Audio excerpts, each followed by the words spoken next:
essentially quit your job in 3 deals, maybe 4 if you start with a duplex. But if you start with a small, like 10 unit, for example, you do a 10, 25, 50, or 60 unit. You at that point, you can be done. Welcome to the Wheelbarrow Profits Podcast, where you get multifamily investing made real.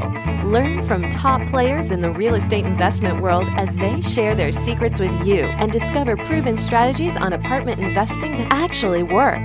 To learn more about Wheelbarrow Profits, visit jakeandgino.com, your one-stop shop for everything multifamily. Now to your hosts, Jake and Gino.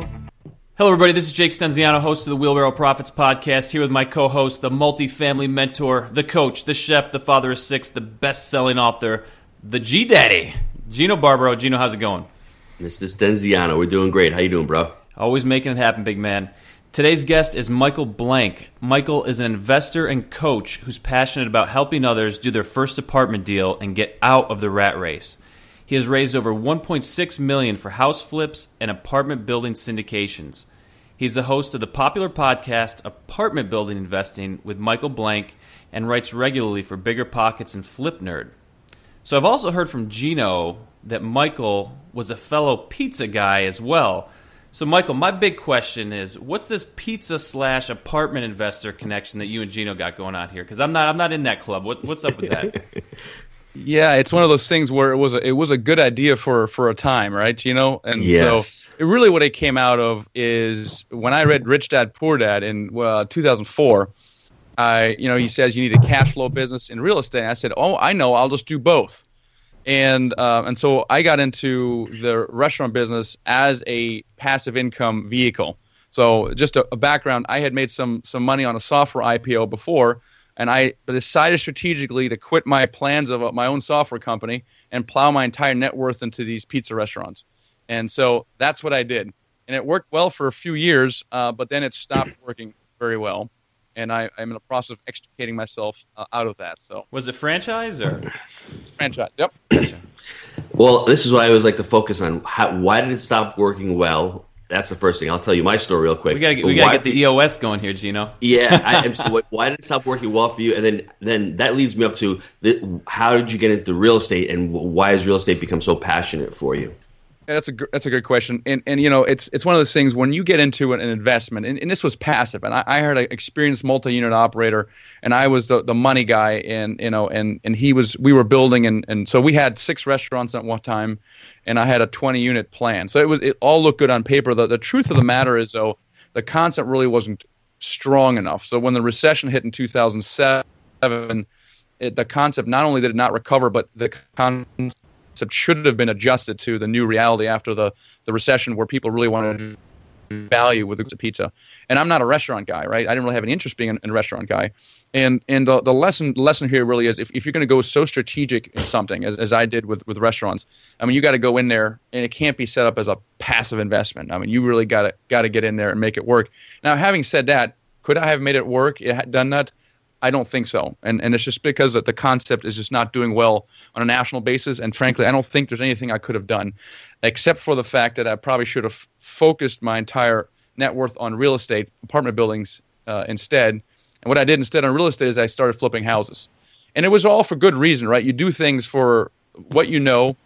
But there were certain misconceptions I had about apartment buildings that prevented me from pursuing that route. And had I instead of flipping houses, which was great, made me a bunch of money, and it's fantastic, but there's no residual from that. There's no long-term wealth from that. And like I said, I was held back from apartment buildings because of some limiting beliefs that I know were actually myths, right? And I'm now on a mission to kind of tell people about that so that they maybe stop pursuing a strategy that won't get them to their end goal, which may be retirement or quitting their job or whatever their financial goals are. And so looking back on it, that's how I got started in real estate. It took me a while to figure out that I needed to adjust my strategy. Mike, it's crazy you say that because I was an experienced real estate person, right? My father, I was started in the business when I was 8 years old. So I knew it. And I think that was my downfall, because when you become an experienced at something, you don't look outside the box. You think you know what you're doing. You don't tend to grow, and you're like, I'm doing the same thing all the time. So I had that one operation I couldn't systematize. We did an EOS system. I didn't think about systems. I thought about going to work. It was a great job, made a ton of money the first 15 years. Then when the recession hit, everything shifted. And it's not about what's going on outside. It's about what's going on inside of me and my limiting beliefs also. And if I had really embraced, let me sit down and systematize it and think big and think long term and think to grow, I think I'd been in a different situation, been in a different business now. But knowing that, I'm glad that happened, because I got into real estate and I get to talk to two guys like you. I mean, that's what happens in life. And I think that's the most important thing. I think when everyone thinks that they're really experienced and they're experts, quote unquote, they don't look outside the box. They tend to think they know everything, and they don't try something different, or they don't let other beliefs come into their mind, and then they just get clouded. And their judgment, I don't think is not that their judgment isn't great, but they just think they know it all and they don't try anything new. If that makes any sense to you. That's true. And the other thing in my case was complacency. Right, I grew very complacent with the restaurant business, because it was going very well for a long time. And even the house flipping business was going very well. And I just read the 10X rule by Grant Cardone, and he's always like, man, you cannot stop hustling, right? There is no such thing as being successful and being in like resting. And that's kind of what I did, right? And it kind of bit me in the butt versus completely hustling and setting your sights. It's not that I wouldn't say it's a discontent that you're never happy with what you're getting, but it's a psychological thing where if you step away, bad things will happen, right? Complacency, and like you said, if you're too stuck in a rut, you're not open to new ideas and you're not actually growing. And it's all about, in my opinion, just growing. And I love learning. I love learning and doing new things. And when I stopped doing that, it's always gotten me in trouble. And what happened in 2008, if you remember, all of a sudden the internet came online, and I had no systems for internet for the restaurant business, right? You have all these chains using Facebook for advertising. They're using all online payment systems, big websites. I didn't have any of that. So now that Jake and Gino comes along, we're using all those systems, but I didn't use that in my former business. So that's another thing as an operator, you have to constantly be educating yourself, like you said. Why don't you give us a little bit more of your background of real estate, how you started flipping houses and then transitioned over into the apartment side of it? Yeah, I mean, so I decided I want to get into real estate. And I was like, what the heck am I going to do? I signed up with a local mentor, and his focus was wholesaling. And I was like, well, I'm just going to take what he teaches me, which is marketing and negotiating. I'm just going to take a step further and start flipping houses. So I flipped a few houses, kind of like on the side, because I was really right deep into the restaurants. I actually also then started getting started with apartment buildings. This was back in 2007. So I attended a boot camp and started sending out letters and calling brokers in Texas. This was at Texas at the time. And I really focused on this. I mean, I spent a lot of time, as I probably analyzed 150 deals, and finally got an 82-unit under LOI, not on a contract. And I was like, if I do this, then I'm going to have to spend some time in Texas. I knew that, but I couldn't. I was like, I'm going to have to decide between these restaurants and either put that plan on hold or pursue that. But I already owned 2 restaurants at this point, and we're in process of buying or building. I can't remember which it was. So I said, okay, I'm going to put that on hold. But I already got a taste for it, right? I was there. I learned so much and how to establish remote teams. I'm in Northern Virginia. This was Texas. How to do that. I started raising money for it unsuccessfully for that venture at the time. So I got the taste for it. I knew that eventually that's where I was going to go, but I had to focus on the restaurant stuff. So 2009 came around, and things kind of stabilized on the restaurants a little bit. And I said, I'm going to get back in this house flipping thing. So, but this time I want to do it right. The only problem I had is I had none of my own money left. I deployed it all in the restaurants. I mean, there was literally all stuck in there. I had no more money to do anything with. And so I said, okay, I know. Well, let me talk to some people and see if they want to, lend me money. So some people were lending me money on these house flips, and I went after that very seriously and raised about $1 million+ for house flips. We were buying 2 houses at a time. So it was a pretty big operation. I had a project manager, an assistant, and that kind of stuff. And again, that was all great. In my mind, it was a massive opportunity cost of not actually redirecting all of that energy towards apartment buildings. And you kind of live and learn. And I eventually did get into apartment buildings in 2011. Bought my first 12-unit building in Washington, D.C., which was a complete nightmare, and I immediately regretted the decision to get into multifamily. I thought I was going to lose the building. There was a tenant that made my life so difficult that it cost me tens of thousands of dollars to deal with it. And maybe you late. The good news about it is that deal. I mean, people talk about this. I talk to people all the time, and they're like, I can't believe all the things that went wrong with this one deal. It was like 10 deals in one. And so the good news about it is that it actually positioned me, after I've gone through a crap storm with this thing. It positioned me to help others basically avoid some of the mistakes, deal with difficult situations, and do these deals. And so, I'm grateful for that. But when you're going through it, you're like, man, I wish I could do without it. But it really kind of makes you stronger. And so that's how I got into it. And I've decided a few years ago that I want to teach other people how to raise money specifically, and really focus on multifamily as a preferred real estate strategy. I want to mention the word focus. I'm a big Brian Tracy guy, and that word focus is what makes the successful person successful, because we know what to focus on. And it seems like you were doing what I was doing. We both had pretty lucrative businesses, but we weren't focusing on what we really wanted. And I think that's the bridge. That's the gap that most guys, when they finally figured out, I want to do this. I even to speak to Jake's story. He was W-2, but once he really focused on the real estate and said, I want to do this, that's when things take off. And I think when us as entrepreneurs, we want to do so many things going on. Like even right now, we're at the crossroads of our real estate. We've got going to have almost 800 units. Jake wants to start getting into building. So we might be able to get into building now because we've already done the multifamily. We've really mastered that aspect of it. And that's what I tell, guys who are getting into it, pick a niche, try to focus on one thing. If you want to fix and flip, focus on that, get strong on that, and then move on to something else. And it seems like you took off right after you said, I'm done with the restaurants, I got to focus on multifamily. So that's really important, Yep. Yep. You want to tell me a couple bad things that happened on that first deal? Because I can feel the energy. I can feel you just whole body. I think we've all gone through that kind of that one problem person that's once we got past it, it kind of paved the way for the future. So yeah, I'd love to hear about that as well. I've been told to stay out of Washington D.C. because the laws are so pro-tenant and anti-landlord. And I was like, how bad can it be? And this it's that really bad, man. It was, and even the guy who warned me goes, "Oh my gosh!" When I said that, I didn't realize it was going to be this bad. It was a professional tenant, and he knew how to work the system. He actually hadn't paid rent in 2 years, and he continued not paying rent for 2 years.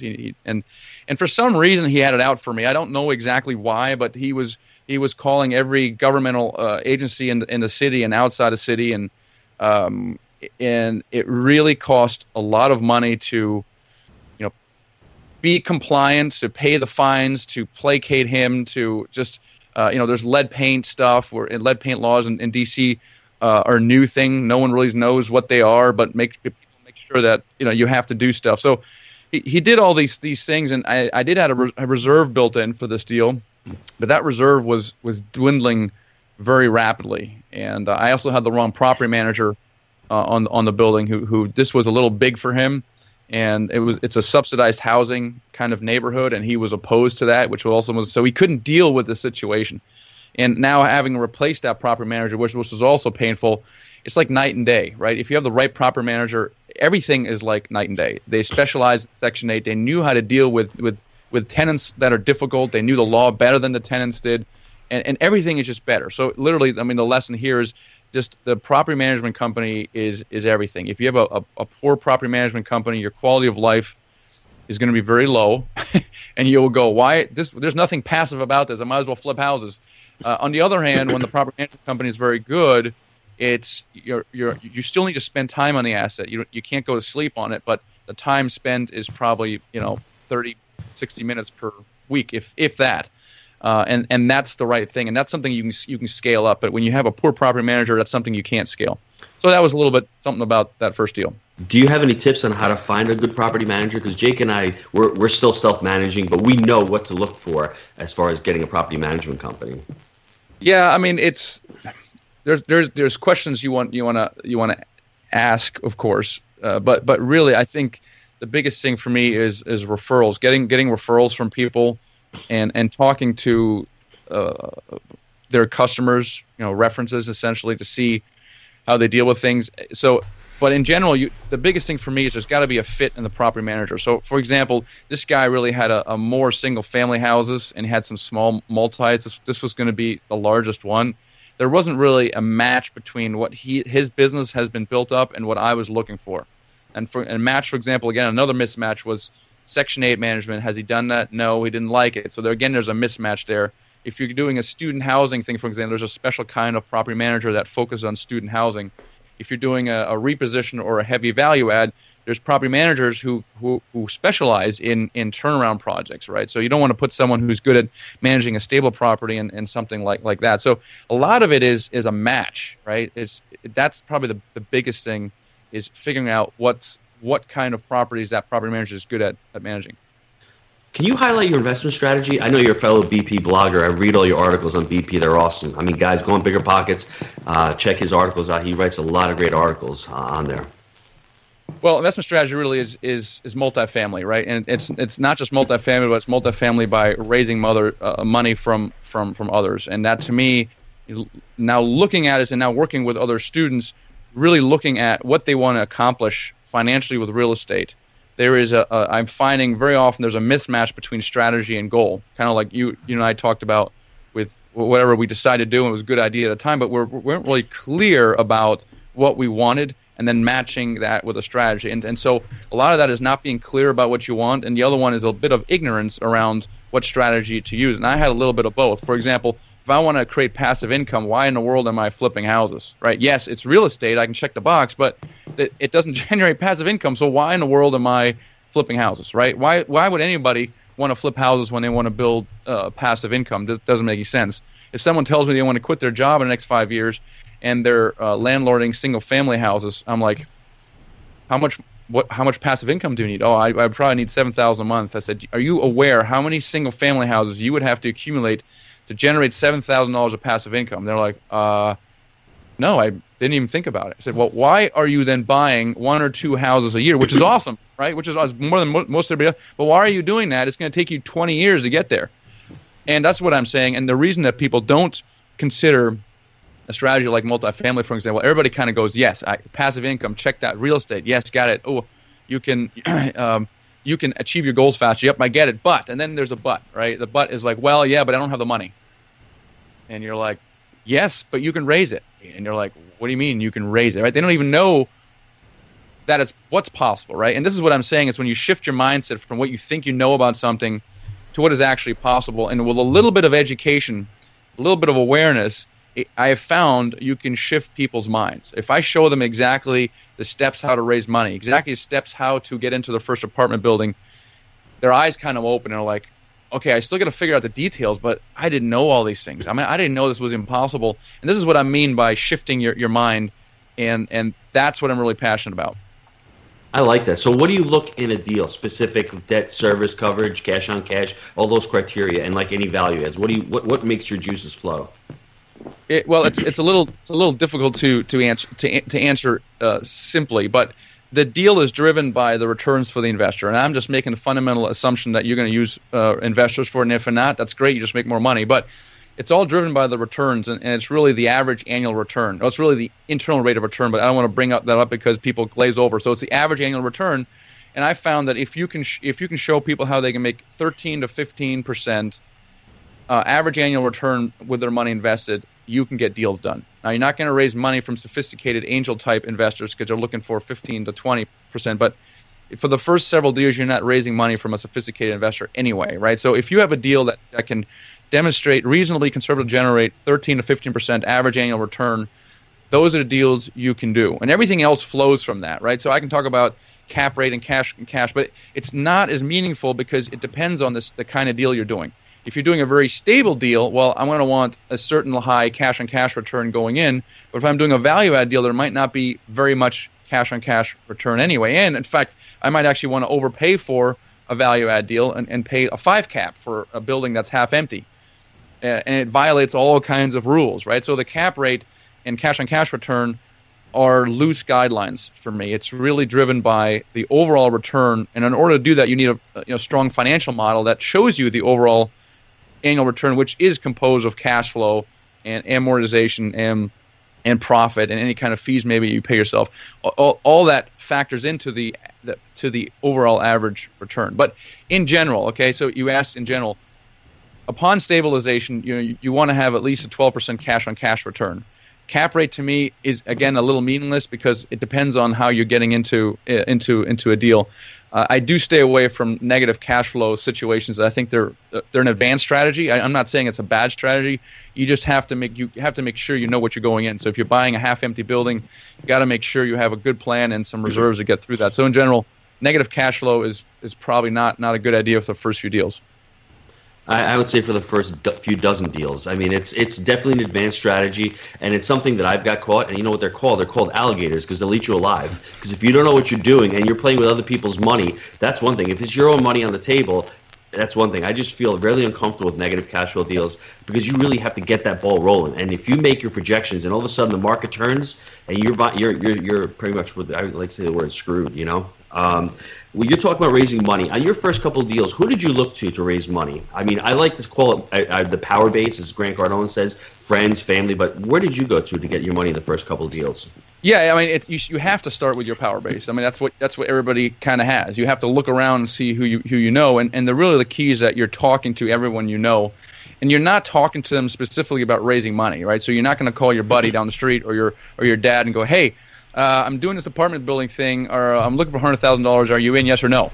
Right? They're going to go, no, right?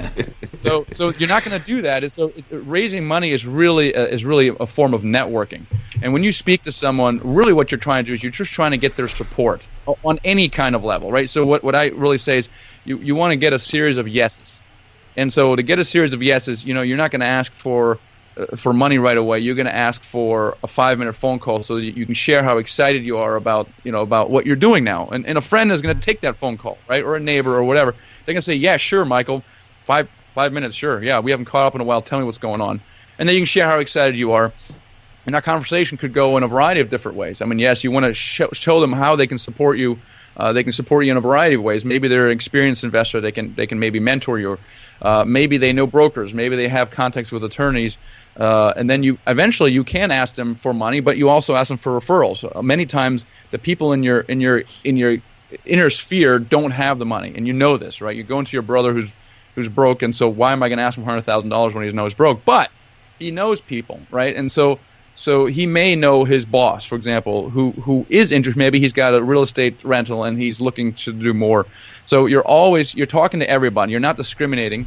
You're looking for a series of yeses, and you're always looking for referral. And as you're doing that, you want to expand that into other networking opportunities. That's where you go to RIA meetings, right? I mean, the room is full with real estate investors. And when I speak in RIAs, I ask how much money people kind of have roughly by a show of hands, and there's millions in the room, right? So there's already investors in the room that are interested in real estate, going to meetups, that kind of stuff. And simply just talking to everybody about what you're doing. So it's that kind of thing. Jake and I use a credibility book to get in front of people and talk about what do you use? I mean, how do you highlight your investment strategy to people? Well, one of the biggest problems of raising money is a kind of a catch-22, and especially since I've gone through it, and now my students are going through it. They don't have a track record, right? So I can't. Mm-hmm. I don't have a portfolio because I haven't done a deal yet. So it's very difficult when I say someone, well, go ahead and raise money. They go, well, okay, but I don't have a deal under contract, so I don't really have anything to talk about to an investor. I said, well, that's true. And then on the other hand, let's say I get really lucky and I actually get a deal under contract, and now you're like, oh, I don't have time to raise the money, which is also true. So, and then people kind of go, well, I don't know how to solve that. I can't solve it. I give up. The way I solve this is something called a sample deal package. Okay, a sample deal package is essentially an investor package, which I can where people can actually download a sample. I'll tell you that in a second. The sample deal package is essentially a deal package that has everything about a deal, and it's got photos, it's got the address, it's got your business plans, it's got projections, it's got rent roll, everything you put in there. Everything is real except for one thing: you don't actually have it under contract. Okay. And now you tell people you don't have it on contract, but what you do is you use it as a tool, as a conversation tool, to now start approaching investors long before you have a deal on contract. You say, look, here's the kind of deal that I'm going to do. It's going to be substantially like this. Let's talk about this. Let me tell you about this deal. Ask me questions. I want you to get comfortable with me. With this kind of deal, let me answer your questions, address any concerns, so that when I get a real deal, when time is really short, it'll look a lot like this. it'll both in format and content. And then you can decide if you want to do that deal, but you're not going to ask me basic questions about me and my track record and my goals and my management team, and because we've already done that. So the idea is that you get verbal commitments from your investors before you put a deal under contract, and that makes a lot of sense, because now you can make offers with confidence, right? If you've got two investors putting in $50,000 each, well, now you can do a sixplex, okay? I know I can put this under contract. I'm going to call my two guys up because I've already had conversations with them and say, okay, here's a real deal package. Look it over. Are you still good for $50,000 each? And it's a very short conversation, and people kind of go, yes, or whatever, right? And now you immediately have your money raised, and you can move forward. And that solves a chicken egg problem for raising money. I should have asked this before, but can you give us a quick little framework on how to raise money, like the steps you should start out with, like maybe that first conversation all the way to closing the end of the deal? Yeah, so the first step is to kind of create your sample deal package. That's because it's an important conversation piece. In order to do that, you need to you need to be able to analyze a deal and put projections together, right? Which is easier than it sounds. But you have a sample deal package. Then what you do is you create a mind map, right? A mind map is basically, I think you call it your power sphere of all the people you know. And this exercise is good because a lot of people think they don't know a lot of people. But you put this mind map of all your little social circles, neighbors, coworkers, friends, church, Boy Scouts, sports, poker, whatever, right? You put all these things together and you write down a list of all these names, and you're like, oh my gosh, I can't believe how many people I actually know. And then you start intentionally having conversations with people. I mean intentionally, like, you're not going to call them up and ask for money, but as you speak with them, you're going to guide the conversation more towards real estate, right? Some people may not know you in the context of real estate, right? But some people might. So people know that you're flipping houses or you've been looking at apartment buildings for a while. It's okay for you to kind of take that next step and ask them for an investment. But essentially, create a mind map and you start reaching out to those people with intentional conversations around real estate. Now, your goal is to get them to a meeting, to a lunch meeting or something like that. And in that lunch meeting, you focus specifically on that sample deal package, and you describe to them what the kind of investment would look like, and the parameters of that, what the hold is, what the returns are, what the risks are, and then you basically answer their questions and concerns. And the outcome really is a verbal commitment from them. So if you're saying, look, my minimum investment is $50,000, you say that up front, and when someone takes that meeting, the understanding is that they are interested in and capable of making an investment of what you said, right? So it's kind of like, I'm getting into apartment buildings. I'm looking for a minimum investment of $50,000. Average annual returns around 13 or 15%. Is that something you're interested in? And if they say yes, well, presumably they are capable of doing that kind of investment. So that's what you do in the meeting. You want to get a verbal commitment from that person, and then from that point on, you stay in touch with that person on a regular basis. Maybe every month or so, you send them an update if nothing's happening. Hey, here's what's been going on. I really appreciate you, and just kind of keep them engaged as you look for deals. And when you do get a deal, it's like I said, you create your real deal package. You recommit that person or that persons, and sometimes things have changed and they can't do it at this time, or they decide to move forward. And at that point, then you describe to them what the process is to get the money to closing, and some of the paperwork involved. So it seems like you're always trying to raise money, you're always trying to market, and you're always trying to look for deals. That's what it seems like that whole 3-step framework is in this process, right, Mike? That's right. How has your investment strategy changed over the last 5 years? What have you seen in the market to make you shift and to make you look at deals, bigger, smaller deals? Yeah, bigger, right? Bigger deals, and there are benefits of bigger deals, and I always counsel my students to do the biggest deal you can, because there are benefits. There's economies of scale, non-recourse loans, you achieve your goals faster. It's a marginally more work to close a 50-unit deal than it is a 25-unit deal. There's benefits in going larger. The limiting factor really is fear, comfort. And then realistically, of course, how much money you can raise, right? I mean, that's a real limitation. And there's normally a progression. I mean, it doesn't make sense for someone who's got no real estate experience to pursue a 100-unit deal. And I applaud people for thinking big, but you have to couple thinking big with a certain amount of practicality and realism.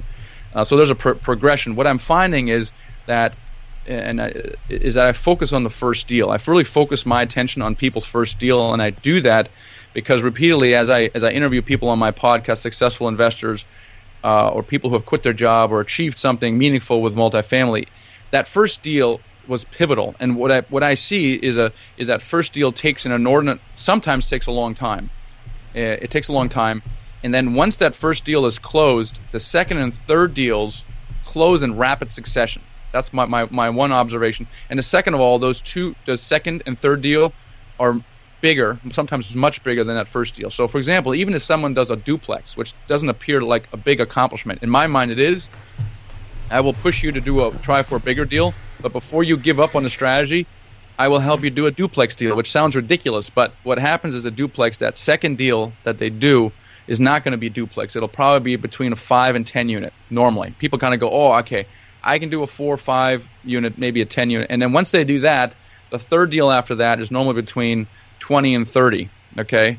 And then so it's 20 to 30, and the progression is 50 to 70, and from there, at that point, the sky's the limit. So normally, you can essentially quit your job in 3 deals, maybe 4 if you start with a duplex. But if you start with a small, like 10 unit, for example, you do a 10, 25, 50, or 60 unit, you at that point, or you can be done if you want. So it's a kind of a 3, and that, like I was saying, that first deal I found is very pivotal. So I focus all of my time and attention on helping people do that first deal. Gino, you think he's onto something? That's really amazing. See, Jake and I took it that we have the same mind here, because that's what we did. We ended up buying a 25 unit for our first deal. 4 months later, he's sitting at where is it? Tuesdays, Ruby Tuesdays. We're inking our second deal. 4 months later, it's a 36 unit. Then 6 months after that, we inking our third deal, which is 136 units. We didn't raise any money. We just brought on partners. So whatever strategy it is, and I think it's because we just got comfortable. We knew what we wanted. The market time was good. We're lucky, but working hard and working lucky, it's the same thing to me. So it's amazing you say that, and I think that's so true with a lot of people. It's called momentum. And it's called, you got to walk before you can run. Because us as adults, we want to hit the sky before we even learn anything. And I think you've got to take your lumps. And that is so spot on what you said, because it happened to us. And, just keep growing and growing. And after the 136, we went back down to 20-something, but then we hit 281. So it's just a progression like that. And I think people, once they get into that first deal, like Jake likes to say, you either do 0 deals or you do tons of deals. There's nobody that does 1 deal. So focusing on that 1 deal is just excellent advice. I love that advice. Gino, plus to his earlier point, it took us 2 years to get into our first deal. He was mentioning that in the beginning as well. It was like, no one liked us. We were like the ugly girl at the dance, and no one wanted to hang out. But we finally, I guess we found some makeup, right?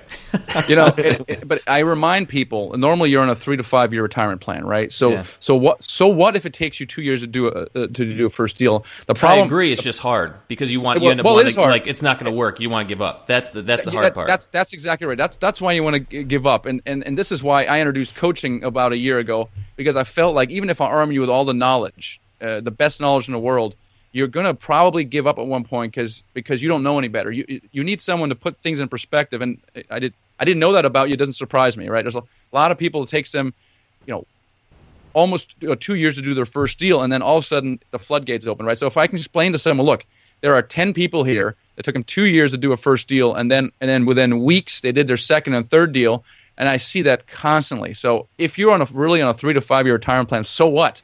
If it takes you 2 years. I had a guy, it took him 2 years to do his first duplex, right? Jay Boyle. And you're like, oh gosh, how can it take 2 years to do your first duplex, right? But then within weeks of that, he already had this other one under contract. It was a 32 unit. He closed on it, within 45 days. And so it took him a long time, yes. But then, like you guys, that second deal, and then he was already working on a 90 plus unit. So it really is that first deal. And if I can just help people stay the course and do that first deal, I know it'll change their life. I think you have to find out for people exactly what their why is. If they have a strong enough why and they have enough reasons, if you have enough reasons to do something, you'll find how to do it. And if you have a strong enough why, and like I always tell Jake, your should has become your must. If you have all those elements, you're going to figure it out. You're going to figure. And what is 3 to 5 years? What's 7 years? So what if it's 7 years? If you're 40 years old and you got to wait till 47 to retire, what's the difference? It's just another number. You know what I'm saying? Yeah, you know what I'm saying? So I totally agree with that. That's awesome. You've really scaled up in the last couple of years. Let me talk about building your systems, building your teams. How have you found, Jake always laments about contractors. I've lamented about employees also sometimes. How have you done that in your business? Well, like I said, it really is. It's all about the quality of the people that you have around you, and it's like that in any business, even in the pizza business. It's you have a good manager in a store, that store will make money and it'll be smooth. You're not going to get phone calls. Versus you have a manager that is not so good or average or below average. It's really about the quality of the people, and I really do think that the quality of proper management company is a key element of that. For example, if the reporting is good in real time, everything is kind of already online, right? You can use that then for asset management purposes and put together reports, and just the way the information is provided for you, that alone makes the job a lot easier. So it really comes down to the quality of the people that you have. I mean, that's my best advice I can say about that. And if you don't, you need to make changes. Steve it's Jobs funny because I wanted to ask you, what was your best real estate tip? Is that your best real estate investing tip, or do you have another good tip for the listeners? No. Well, my best investing tip is to learn to raise money. And regardless of what real estate strategy you do or any kind of business strategy, because I've raised money for restaurants as well, learn to raise money. And it is such an eye-opener when you get someone who goes, yeah, all right, I'll invest $25,000 with you. And you're like, really? Huh? Now my ability to scale or achieve my goals is only limited by my ability to scale to raise money, not by my own limited resources. And so to me, that is my number one tip is to learn money. And then you can do whatever strategy you want. My second tip is, as I said before, is to be clear about your goals and then use a strategy that meets those, and really look at all the strategies in detail. And again, I early on dismissed multifamily for the reasons I just mentioned. I don't have any money, I don't have any experience. And it's actually not true, right? So people really need to look at match the strategy, and in particular, I feel strongly in real estate realm, if you actually want to retire or quit your job or passive income, there's nothing better than multifamily. Great. Very good. Learning to sell. Hey, guys, let's take a quick commercial break. Are you stuck on the sidelines experiencing analysis by paralysis? Are you still trying to get your first multifamily deal done? We've never met an investor who's only done one deal. People are either stuck on the sidelines or they've done multiple deals. We always say that it's education times action that equal results. You've come to the education side of the equation. Let us help you land your first deal. Call Jake and Gino today at 904-314-9473 to set up a strategy session, or email us at gino@jakeandgino.com. Woo! Love that guy. Now back to the show. So, Michael, you've been really successful. What would you say your best habit is for your success? So, best habit is probably around goal setting. And I've always been goal-oriented, but I think I've gotten better recently. For example, and sometimes you do things, but when you read a book, it articulates something that you've already kind of done, but it, like you said, Gino, it focuses your attention on something, and you're like, you know what, now I get it, maybe I can do something a little better, right? So you're going to read the Gary Keller book, The One Thing, which you'll ask me about my favorite book. It's not my favorite book, but it's one I read recently, and it really made an impact on me, is when you really focus on that one thing that will make everything else easier or even unnecessary, right? What is that one thing that you can be doing that will do those things, and then focusing your attention on that one thing. And if you do that repeatedly, you will achieve things that will blow your mind. So specifically with goal setting I like to use something that I now call the vision map, which is a 90-day, it incorporates a 90-day plan, so that when you're setting goals, you create it on a 90-day basis. 9 days is long enough for you to achieve something meaningful, but not long enough where a lot of things out of your control would have to happen to achieve that goal. And then mapping those things to the 3 things you need to be doing that particular week. So as things happen, and things we get, fires are burning, you have to do things. You put those 3 things per week visible so you see them and you work on them. And your goal is to knock out those 3 things. And those 3 things obviously are contributing towards your 90-day goals and your longer-term goals. And those are the hardest 3 things that you can do in every single week, because they compete with time. Their payoff is farther down the road. But you know that if you continue doing that over time, you will actually achieve things of strategic value. So been more intentional about that process. Like, for example, I've been getting up now at 6 a.m. in the morning, and I never got up 6 in the morning. Hal Elrod, The Miracle Morning, kind of says, "Oh, now let me try that," and really being intentional about the 3 goals for the week, and then also the 3 things you want to achieve today. Right? You said you cannot go to bed until you have achieved those 3 things, and even if you have to say no to some other things, those are 3 things that I have to achieve. What are they? And that's what I can kind of do early on in the morning, and that provides a lot of clarity. So guys, identify your 3 goals, and then make sure you're hitting steps every week that are getting you closer to those goals, and you're identifying them, and you're just being ruthless and not taking no for an answer and getting that's really good stuff. What is go ahead, Gino. Sorry, you got the life coach over here. I like the one thing with Gary Keller. I love the book, but what I extrapolated from that book more than anything is not even the one thing. The one thing for me is my family, right? So that's the one thing for me, and everything emanates from that. So all of my goals are towards that, whether it's spending more time with them, making money for them, and then from that I got the real estate. So that was like, I broke it out into that, and all my life coaching students, I try to tell them to focus on that. And then you work around the energy and your energy blocks around that, your limiting beliefs. Try to shatter the limiting beliefs and try to get that motivation going. But I think the one thing it's crucial for everybody, because it's all about the focus again. And how did Gary Keller build a massive company? He always thought about that one thing, and he did blocking. He blocked out 4 hours a day to do that one thing, exactly what you're saying. So I think you're spot on. So you talked about the professional tenant earlier. Was that your biggest mistake in business, or was that the best learning experience you had? Or are they one and the same thing? They really are for me. Yeah. They really are. It's hard to say I regret having done certain things, because you always try to do the best thing with the information that you have, right? And hindsight is always 20/20. It's really not fair to say, "Oh, I regret doing this." And so I wouldn't say is it my biggest mistake. Well, no. Had I not done that, I wouldn't be here being able to help other people change their lives with apartment buildings, right? So it seemed like a mistake at the time, but it wasn't. The pizza restaurants now seem like a mistake in hindsight, right? But they worked well for several years, and they've turned out to be a pretty big mistake. But again, it helps me deal with difficult situations and have a certain calm around not being able to pay the IRS or make payroll this week, right? These are very stressful. And every entrepreneur deals with very stressful situations, and how do you remain calm without basically just paralyzing in fear? So even though those are mistakes now, they still, in my opinion, form who you are and make you stronger and make you a better person. Yeah, quite the education as well. Definitely expensive education. And painful. College was cheap in comparison. Did you want to share a favorite book? I know you're talking about the one thing. Yeah, there's so many books I read constantly. It's very difficult to say, but just recently, the one thing is probably just fresh in my mind, and definitely worth a read. Cool. You want to share your best deal and why? Best deal and why?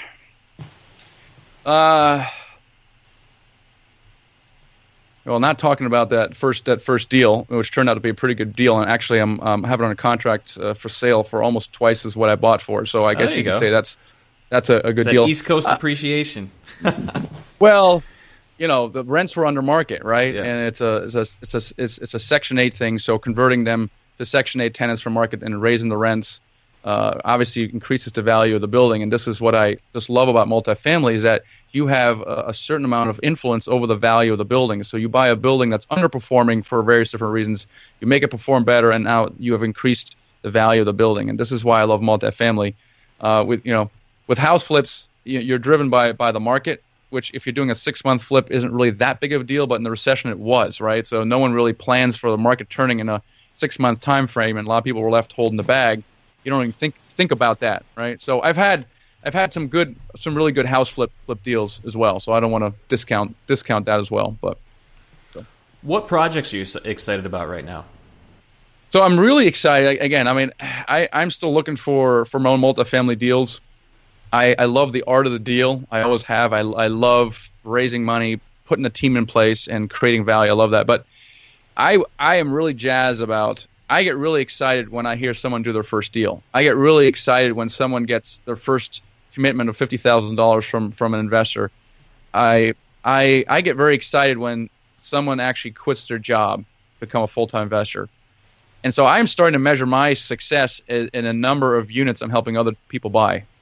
And maybe even to the detriment of the number of units I accumulate myself. It really jazzes me up. So I'm looking for ways to help students do their deals faster, to get their deals faster done, and arming them with things that helps them overcome the money raising, maybe the proof of funds things, their credibility. What can I do to make them look way more experienced than they already are, so that they can get their first deal done faster? So that's what I'm really excited about. Shortening that learning curve. And I think we covered some actionable stuff today, especially when you were talking about the sample deal package. That was really cool. It helps people, get towards that verbal commitment. So when the deal does present itself, they're going to be that much closer. You were discussing about sharing it with your inner circle, and then setting the minimum investment and then the return, and then continuing to update those people. So it's great when we bring folks on and they can share actionable content, so people can take that back and apply that to their current investment situation. So that was really cool. Thank you for that. Cool. What's the best way for listeners to get a hold of you, and what things are you working on for the education side of stuff right now? Yeah, my website is themichaelblank.com. So it's THE Michael BLANK, themichaelblank.com. I have a ton of free resources. I have videos. I have a podcast. I have blog articles, and I guess a continuation of this conversation about raising money. You might want to download the free ebook called "The Secret to Raising Money to Buy Your First Apartment Building," and it's themichaelblank.com/ebook. Or just go to themichaelblank.com. It's on the first page. And in the appendix, by the way, we talk more about the process of raising money, but in the appendix is actually an example sample deal package, so you can see exactly what that looks like. So that might be a good idea for listeners to take in the next step if they're interested in multifamily and raising money. Yeah, I think that based on just our conversation now and the experience that Gino and I have, I think for anyone in trying to get started, that sounds like a great option for them for sure. So yeah. That's all I have today. Michael, thank you so much for your time. Mike, thanks, Mike. No, I really enjoyed it. Thanks for having me on the show. We trust that you enjoy the Wheelbarrow Profits podcast. Visit jakeandgino.com, your one-stop shop for everything multifamily. See you next time when Jake and Gino share more of their investing secrets with you.